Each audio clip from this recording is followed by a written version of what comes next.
Okay, everyone, and hello. And welcome back to another video, this time on a single armor skill. There's no way it could take 30 minutes just to go over one armor skill. So if you don't want to watch the full 30 minutes, single card down below. Just one card tells you everything you really need to know about the skill. All I ask is do that. Okay? Let's get started. Latent Power. What a great armor skill description. Temporarily increases affinity and reduces stamina depletion when certain conditions are met. So it does not say how long it lasts for. It does not say what conditions need to be met. And it doesn't really talk about what the stamina reduction bonuses are. So we're in the training room now. Let's just kind of go over how those sort of stamina depletion skills work. So right now we have Latent Power active. We also have full Constitution and a Marathon Runner. We should be able to do a little dodge 10 times in a row with Latent Power active and with those other skills. If we disable Latent Power, I've got bad news for you. Oh, maybe it's bad news, maybe it's good news. Or even with it off, we cannot ever exceed the 50% stamina cap. So no matter what combination you have, Latent Power 30% plus Constitution 20, Latent Power 50% plus Constitution 0, so on and so forth. It doesn't matter. You're only going to be getting about 10 dodges out of the bow. The nice thing about Latent Power is it's not one or the other. You get both. So you get Constitution 5, you get Marathon Runner 3. Right? Marathon Runner is a 3-point skill. Constitution is a 5-point skill. But you can't ever go above the 50%. No matter what combination you have, you can get up to that 50% cap. You cannot go over it. Okay? So that answers the first question, which is, what's going on with the stamina? Second question, how do you activate it? I did some tests. I did a lot of testing. So what we know about Latent Power from the previous games is if you spend time in a zone with a large monster, it will activate. We also know that as you take damage, it will activate. Monster Hunter Rise had it so that you could also deal damage and it would also activate faster. So I did a lot of tests. I stood in the middle of a zone and I took damage alone with a Corruption Mantle. I hung out near Quematrice. I damaged Quematrice. I did some damage to Quematrice and then hung out next to him. And then I also just let Gore Magala hit me. And fortunately, it's pretty conclusive what the results are. So it's two separate buckets. You have to do one or you have to do the other. So you can either take about 125 health damage. It's like either 120, 130, 125. It's somewhere in that range. Or you have to be in the same zone as a large monster, like basically have them noticing you for 2 minutes. And that's it. So no matter what, it will eventually activate as long as you're hanging out around near the monster, even if they never hit you, even if they never deal any damage. I would say that's pretty bad if it ever gets to the point where you have Latent Power and you're relying on it as a skill to activate and you're waiting 2 minutes between activations. Unless it lasted forever, unless it lasted for 50 minutes, I don't think that would be very good. So if you're going to be taking this skill, it has to be the sort of thing where you are okay with taking damage. Now, if you really wanted to min-max it, you could sit just outside of the monster's zone, put on the corruption mantle, stand completely still, and the corrupted mantle won't tick down, but you will take damage. You could do that, and it will work.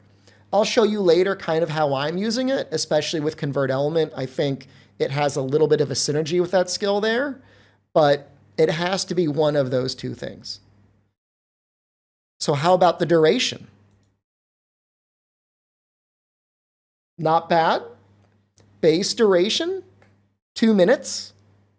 With the Radau set bonus, the level 1, you get an additional 30 seconds, which takes it from being something that is kind of annoying to keep up, but that extra 30 seconds really helps makes it feel like it's something that's going to be sticking around on you fairly often.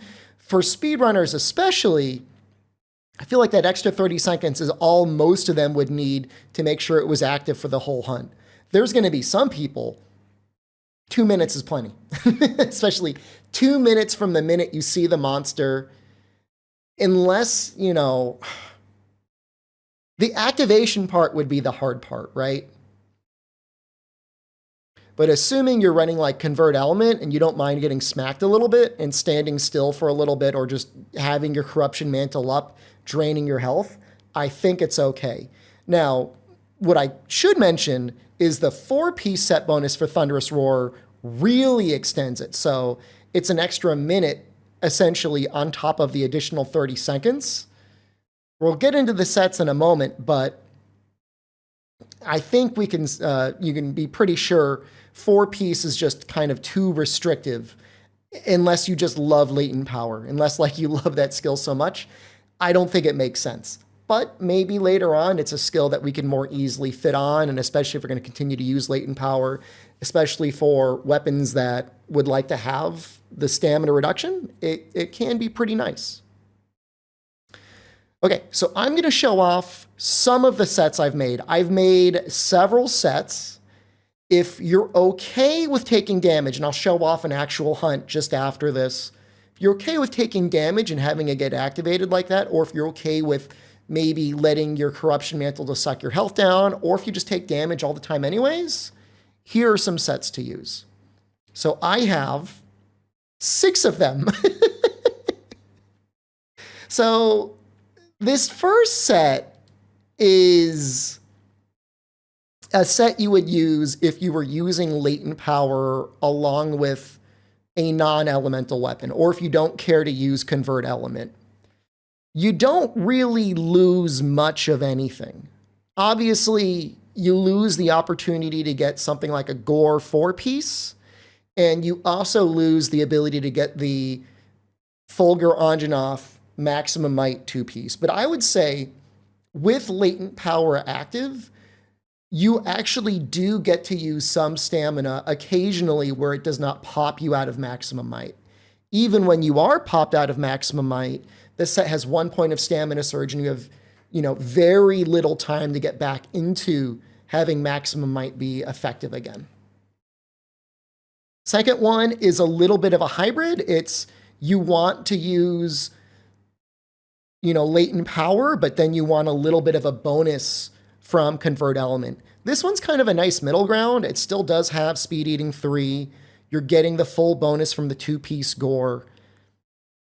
It really doesn't have any downsides. It is very well balanced. You are only getting 30% power from Latent Power, so it's not hugely maxed out, but that is still giving you the maximum benefit from stamina, meaning you could use even slightly stamina using weapons without getting popped out of Maximum Might quite too badly. So this is a set that I have for Convert Element 3. This is, again, on the more comfy end. Now, in this set, we are losing Agitator. So I would only ever recommend using something like this on something that is taking a lot of elemental damage, or something that is taking decent enough dragon damage that it might offset the fact that you aren't going to having that Agitator set bonus. Anything that's Guardian, I would say it makes sense. Anything that's like tier 3 probably doesn't make sense. Lots of tier 2 things this would make sense on. Guardians, for sure, this set would actually be fine, because once you pop them out of their Guardian state, Agitator no longer works. They're no longer enraged. Nice bonus here is that you get recovery up 2, so you'll be healing a lot. Okay, this next one, really not a good side grade at all. The only one I would be using this on is if you were, say, using Bow against a Guardian monster and you weren't going to be using Agitator and you wanted to get a little bit more Coalescence. Pretty bad trade altogether, comparable to the Arcveld, but if Maximum Might is completely useless to you, you can maybe drop it. Now, here's one that's really weird.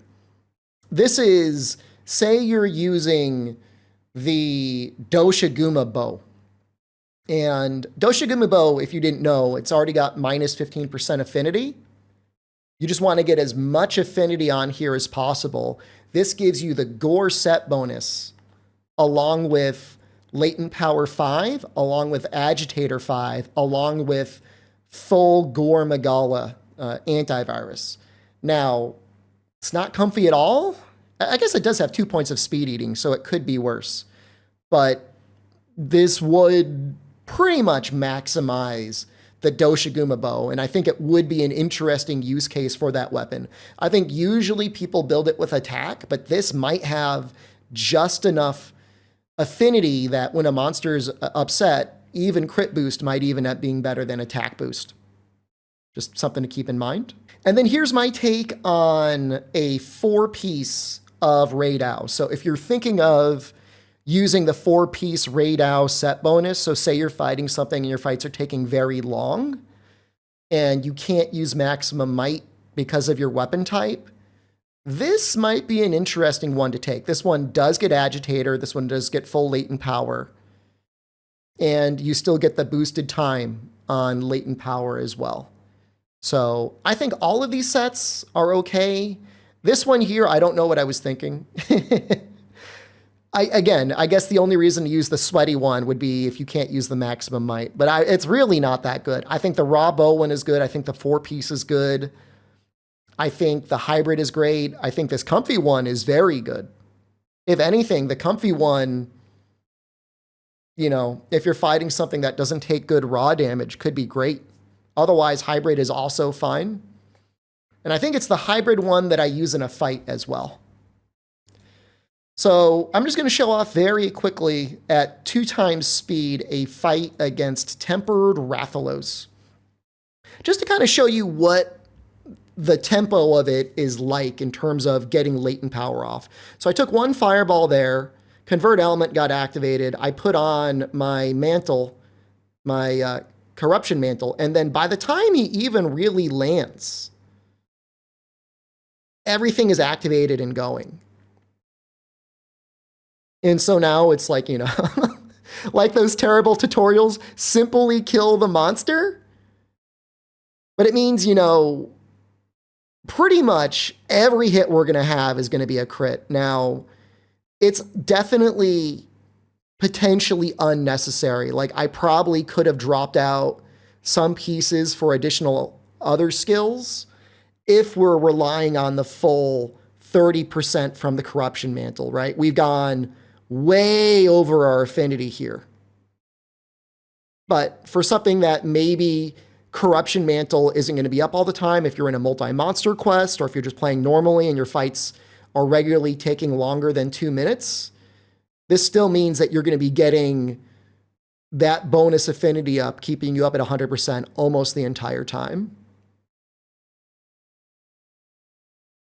And I think the timing for Latent Power in this fight is the thing that I find the most interesting. Because here we are, we've killed him, and the Latent Power activation still hasn't gone off yet. So I don't even need to worry about a second activation because the fight is over that quickly. Was it a speed run? Not really. I mean, I would consider a speed run. I just wanted to do one hunt once just to show it. But I think it does demonstrate that for people that do speed runs, there's a potential here that if you're using a convert element especially, so you need to take at least 1 hit, and you're probably using Corrupted Mantle. Again, it depends on the category of speedrun you're doing. It's not that bad to get it activated. And with the set bonus, it will stay up long enough that you can actually continue to use it throughout the course of a fight. you know, the extra 30 seconds doesn't seem like a lot, but for me in this fight, it was perfect. It was just enough to make sure that once the corrupted mandolin ended, I still had capped out affinity to make sure that I was going to get full value out of the crit boost on the greatsword. So that's it. That is it for Latent Power. And that is it for this video. No need to sandbag it any longer. This was a fun one to test. This was an interesting one. I was really convinced that dealing damage to monsters was going to be able to create the trigger conditions faster. So I was shocked / surprised / disappointed when I found out that that wasn't the case. I was also disappointed to find out that the two categories, so the time and the damage taken, don't work together at all. I don't know if they thought maybe it would be overpowered. I don't know how you would code that. If it were me, I would maybe make it so that for every 1 point of damage you took, it would reduce the countdown timer by 1 second. Again, I don't know if that would be overpowered, but it seems a little strange to me that they're completely separate. But I do think I will be using the set. I don't know whether I'll be using the 1-piece or 3-piece. I'll probably be using the 3-piece convert element set pretty regularly. And then as time goes on, I might fine tune it. I might drop the amount of latent power I get for more burst. I don't know.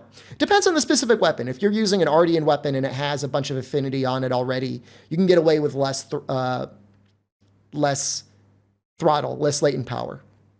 Okay. So here are the credits. Again, thank you to everyone.